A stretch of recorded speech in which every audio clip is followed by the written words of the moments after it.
I'm here at Elephant Nature Park here with Darlene Leong, who's filming, and Claire Campbell. And this is our second night here, and it's been quite an adventure with actually being close to the elephants themselves and really getting just phenomenal messages from the elephants as we walk around them, as they come to us. And the knowledge of them that they have to share has been so profound, it's almost hard for me to put words to it. It's their description of things is a very slow and calm, almost like the same frequency as the Om. In like the Sanskrit use of words, the Om, that is their frequency that they communicate at. It's a frequency that penetrates every cell, if you want to call it, of your being. And when they relay messages, it almost takes you to a different dimension in a way that it rings true through all lifetimes and brings you into complete present time. That it's not only guttural, it's so ethereal and guttural at the same time. So body embodying and so spiritual at the same time. It's being embodied on the earth. And that's how they live. And they have this ancient knowledge that how they've been around for such a long time that they understand the creation of the earth, the separation of water and earth, and the way of how the separation was with whales and the elephants. The elephants and the whales were the first to come on earth as the earth separated into liquid and earth.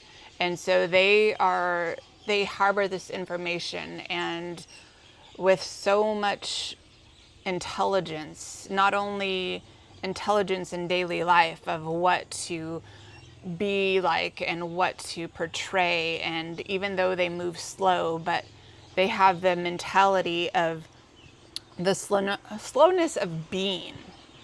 And that is something that we strive for. I mean, they know eternal love, they know unconditional love just as they are. And it's, like I said, this may not make very much sense, but it's difficult to really talk about what they have and what they live by, because there are no words to describe that. It's as if you were to try to describe love in itself. And that's how these elephants are. That's who they are. And there are so many stories already that I had heard from them of what they have been through and how they have been treated, and now that they're happy being here at this park and being taken care of and respected.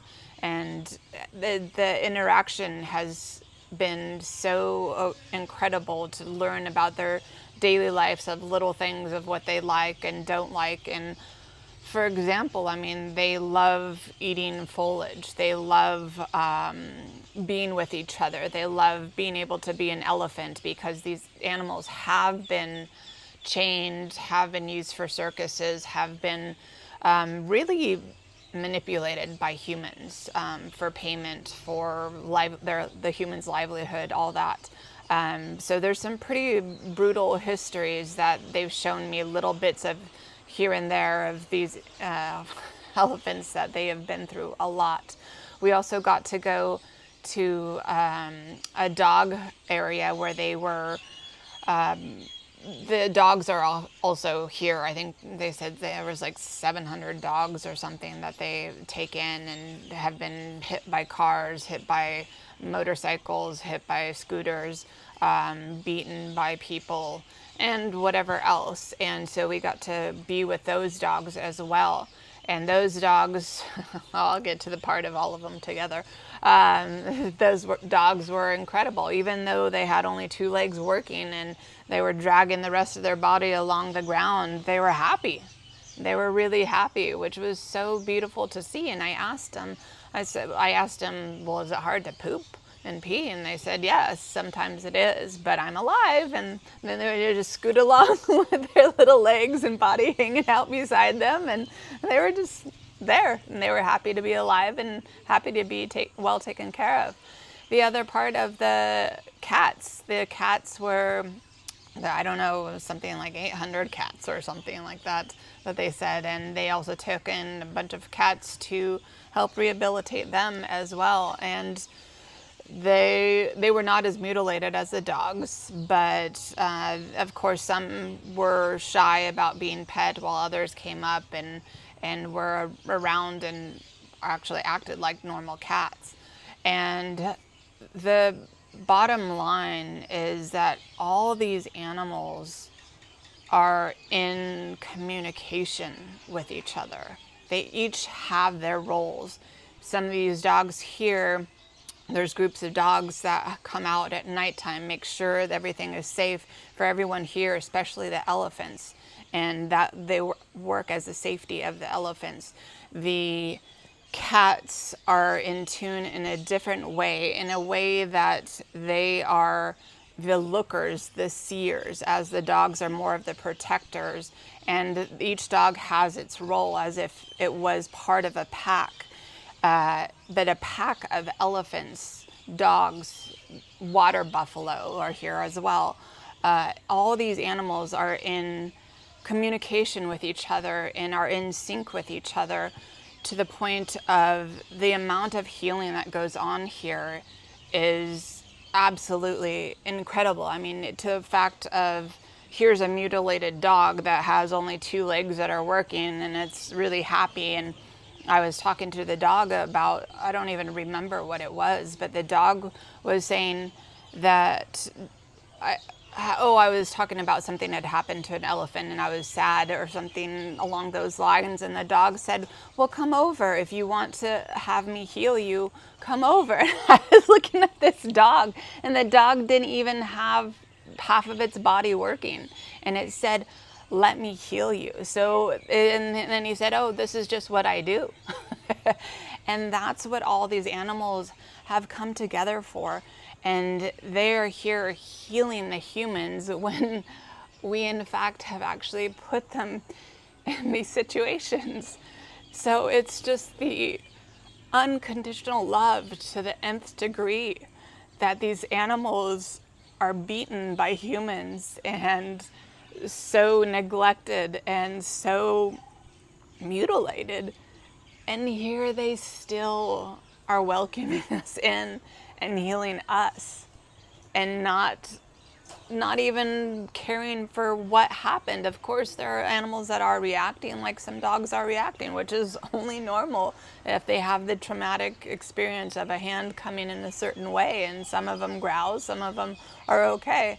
But in all, everyone has their place and they're accepted here, and that's what allows them to heal. Just like as if they were humans, it allows them to heal. And there really is no difference between animals and humans. There really is no difference. It's just the matter of respect that we give the animals to allow them to be who they are, as we wish that people would respect us with that unconditional love and acceptance. And I have learned so much from all of these animals, but I will have to say that elephants, it's more of a profound, I mean, the way that they communicate at such a deep level, it's almost as if somebody, if you were to walk into a Tibetan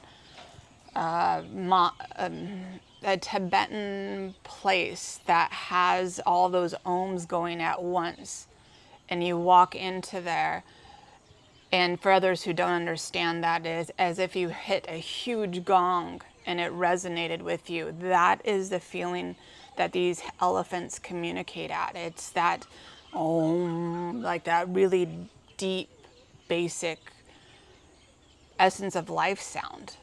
And that is what they are here to bring us, to remind us that we have that within us. And the simplicity of everything, and then not getting caught up in all these different things. They say stay in present time. Sometimes I think about what they've been through.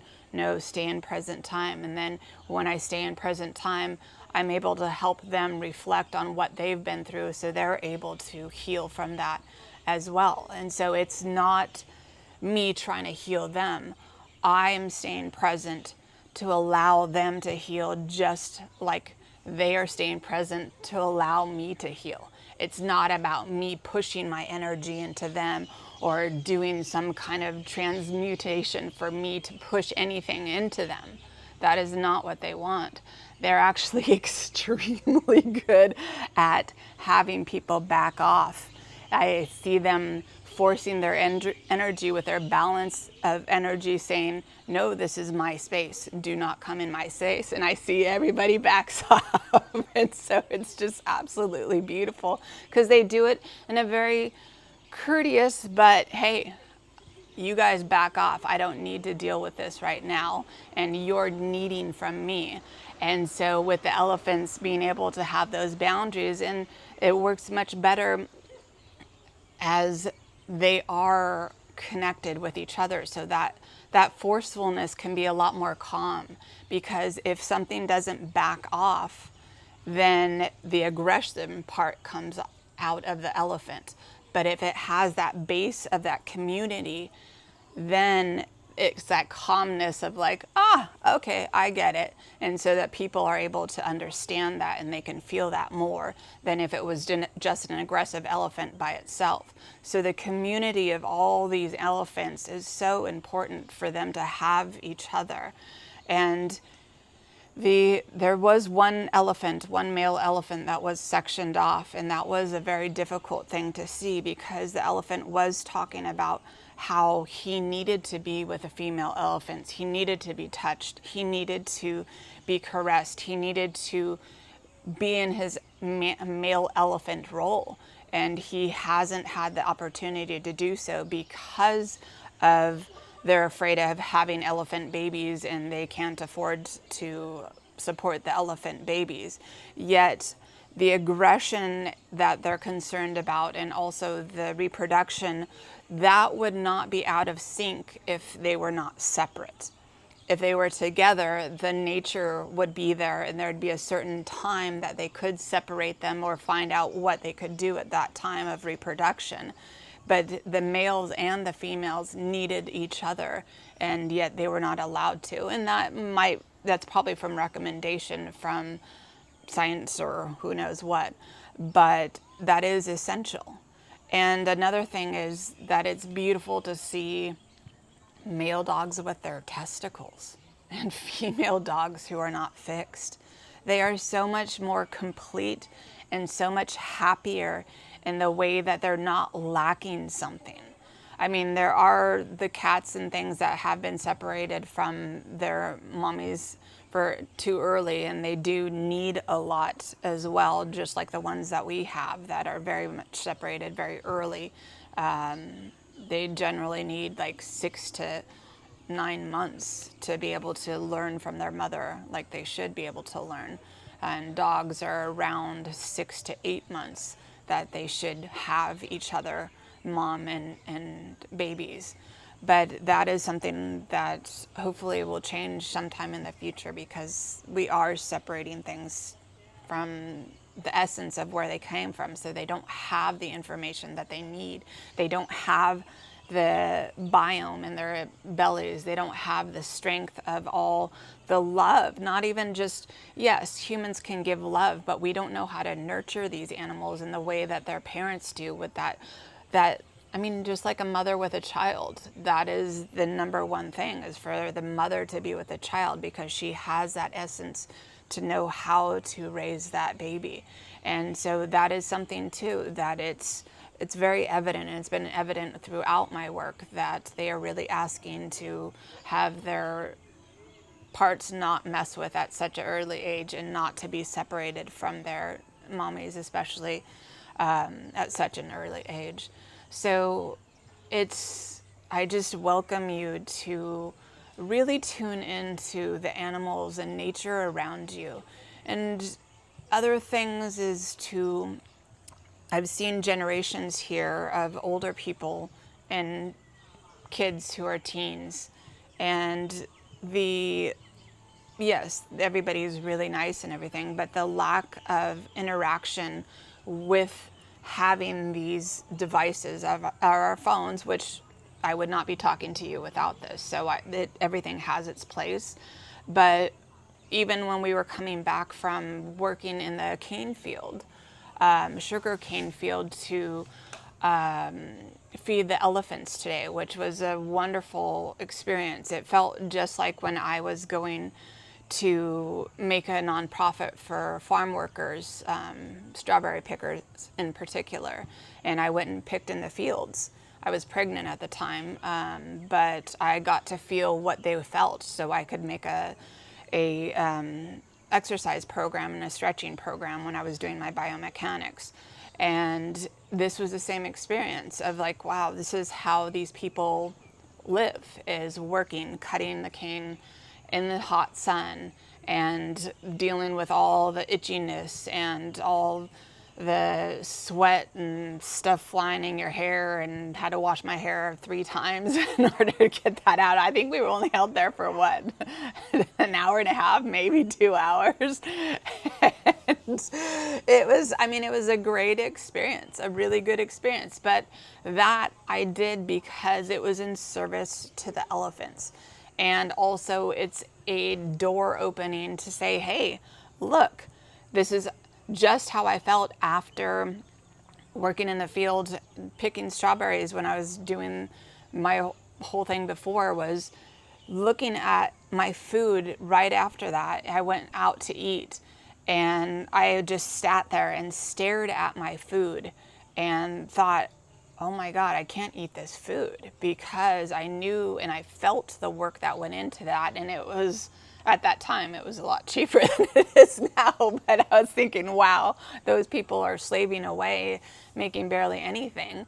And here I am just eating this beautiful salad and fruit, and all this hard work went into it, and there's no acknowledgement. And it's like, I feel the same way with the elephants, in the way of, I actually was able to do service for them. And so that just makes me feel that I'm bringing something to them, as they have brought me to tears with every communication. I mean, it's actually, just thinking about it, there's no words to describe it. So, yes. Thank you. Kap kun ka.